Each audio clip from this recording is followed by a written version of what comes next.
அஸ்ஸலாமு அலைக்கும் வரஹ்மத்துல்லாஹி வபரகாத்துஹு. அன்பான அனைத்து உறவுகளுக்கும் இனிய மாலை வணக்கம். மிகவும் ஒரு மோசமான சூழலை குவைத்துடைய பவர் பிளான்ட் மறுபடியும் எட்டி இருக்குது அப்படின்ற தகவலை வெளியிட்டிருக்கிறாங்க குவைத்துடைய மின்சார அமைச்சகம்.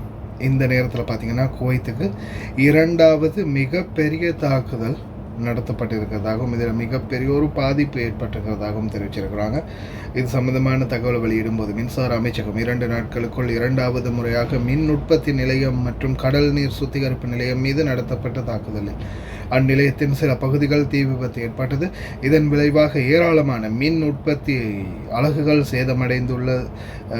சேதமடைந்தன. எனவே அதன் தாக்கங்களை கட்டுப்படுத்தவும் மின் அமைப்பின் நிலைத்தன்மையை பராமரிக்கவும் அவசர கால திட்டங்களை செயல்படுத்தி சம்பவத்தை உடனடியாக கையாள வேண்டிய அவசியம் ஏற்பட்டது என்றும் அமைச்சகம் தெரிவித்துள்ளது. பொது தீயணைப்பு குழுக்கள் சம்பவத்தை உடனடியாக கையாளும் பணியை தொடங்கியுள்ளன.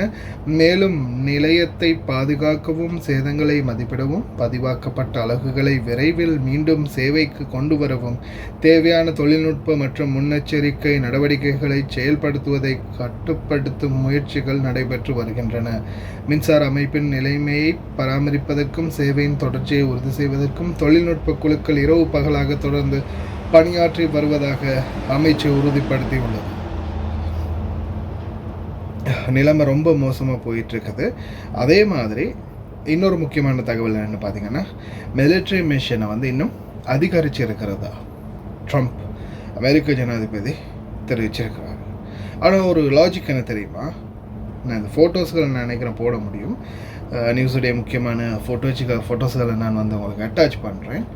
ஓகே, ஆனால் அதில் பாருங்கள், காமெடி என்னென்னா, இவங்க இப்போ ஈரானை நாங்கள் அடிச்சிட்டோம், அவங்களோட எல்லா பாலத்தையும் உடைச்சிட்டோம் அப்படின்னு சொல்கிறாங்க தானே.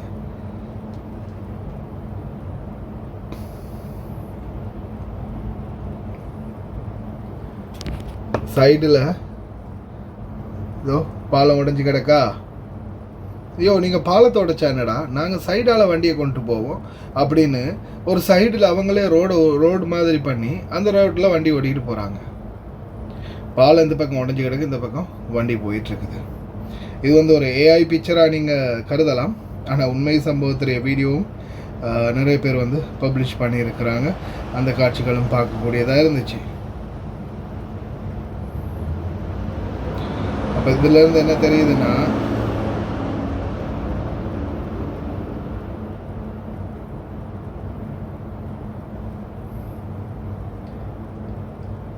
அதாவது டனல் பாலங்கள் ரோடெல்லாம் உடைச்சாங்க இல்லையா, அடுத்த செகண்டே உடனே ஜேசிபியை கொண்டு போட்டு ஃபுல்லாக க்ளீன் பண்ணுறாங்க. ஃபுல்லாக க்ளீன் பண்ணினதுக்கப்புறமா வண்டிங்க அதிலேருந்து க்ரோஸ் ஆகி போகக்கூடிய வீடியோக்களை பலரும் வெளியிட்டிருக்கிறாங்க. அதாவது நீங்கள் என்ன தான் தாக்கினாலும் அது எங்களுக்கு ஒரு பெரிய சேதமாகவே நாங்கள் அதை கருத மாட்டோம், அதை பொருட்படுத்த மாட்டோம் அப்படின்ற மாதிரி. இது பாருங்கள், மேலே ஓட்டை செல் விழுந்த ஓட்டை இருக்குது, மிசைல் விழுந்த ஓட்டை, அதை கடந்து வண்டிங்க போயிட்டுருக்குது. அதே பாலத்தை கடந்து வண்டியில் போயிட்டுருக்குது. அந்த வண்டியில் போகிறவங்க வீடியோ எடுத்து போட்டிருக்கிறாங்க, பப்ளிஷ் பண்ணியிருக்காங்க. நீங்கள் உடைச்சாலும் நாங்கள் எங்கள் வழியில் போயிட்டே இருப்போம் அப்படின்ற மாதிரி.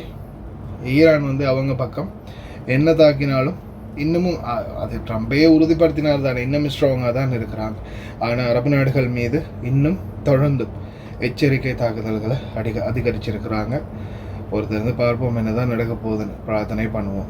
அதே மாதிரி மின்சாரத்து இந்த நாட்கள் முடிந்த வரைக்கும் குறைவாக பாவிங்க, சிக்கனமாக பாவிச்சுக்கோங்க. ஃபோன்களை சார்ஜில் போட்டு வச்சுக்கோங்க. எந்த டைமில் வேண்டாலும் மின்சாரம் தட்டுப்படலாம். ஏன்னா எல்லாமே இப்போதைக்கு நிறைய இடங்களுக்கு பார்த்திங்கன்னா ஜெனரேட்டர், அதாவது டீசல் ஜெனரேட்டர் இருக்குது இல்லையா, அந்த பெரிய கண்டெய்னரில் பாக்ஸ் மாதிரி கொண்டு இப்போ கிட்டத்தில் ரீசெண்டாக இந்த ஆரம்ப யுத்த காலத்தில் கொண்டு நிறுத்தி வச்சுருந்தாங்களே, அது மாதிரி செப்பரேட்டான ஜெனரேட்டர் மூலம் தான் பல இடங்களுக்கு இப்போ மின்சாரம் வழங்கிட்டு இருக்கிறாங்க. ஏன்னா முக்கியமான மின் உற்பத்தி நிலையங்கள் இப்போ தாக்கப்பட்டதால். அதனால் எந்த நேரமும் தயார் நிலையிலே இருங்க. பார்க்கலாம் என்ன தான் நடக்க போகுது. பிரார்த்தனை பண்ணுங்க.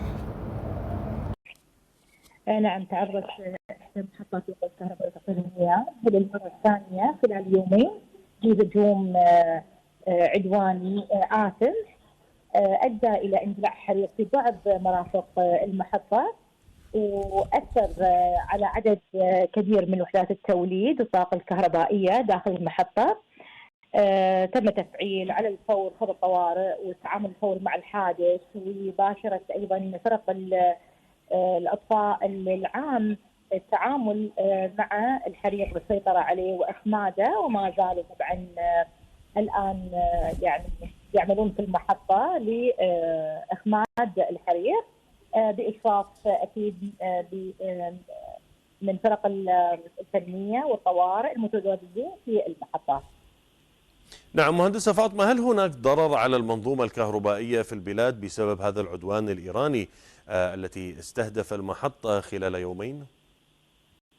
الآن وحدات التوليد عندما تتأثر بهذا العدوان تحتاج إلى وقت لإصلاح الأضرار قدر الإمكان، وهذا طبعا يضع المنظومة الكهربائية في التشغيل يعني نوعا ما غير آمن، بالتالي الوزارة لديها إجراءات تشغيلية للموازنة ما بين العرض والطلب للطاقة الكهربائية والمحافظة على استقرار الشبكة الكهربائية. نعم، المهندسة فاطمة حياة المتحدث الرسمي باسم وزارة الكهرباء والماء والطاقة المتجددة. مهندسة فاطمة، شكرا جزيلا لك.